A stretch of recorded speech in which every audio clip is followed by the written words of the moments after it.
వెంకటగిరి. తిరుపతి ప్రయాణం చేసినప్పుడల్లా ఈ ప్లేస్కి ఖచ్చితంగా వెళ్ళాలనుకుంటాను. వెంకటగిరి సంస్థానాన్ని ఎంతోమంది ప్రసిద్ధి చెందిన రాజులు పరిపాలించారు. ఇప్పటికీ మనం ఆ కోటను చూడొచ్చు.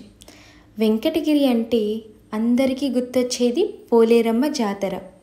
ఇక్కడ ప్రతి సంవత్సరం అంగరంగ వైభవంగా అమ్మవారి జాతర చేస్తారు.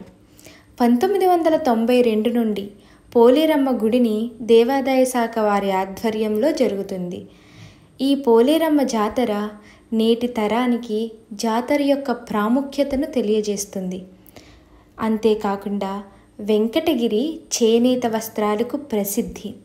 చేనేత రంగం మన దేశంలోని వైవిధ్యమైన సాంస్కృతిక వారసత్వానికి చిహ్నం.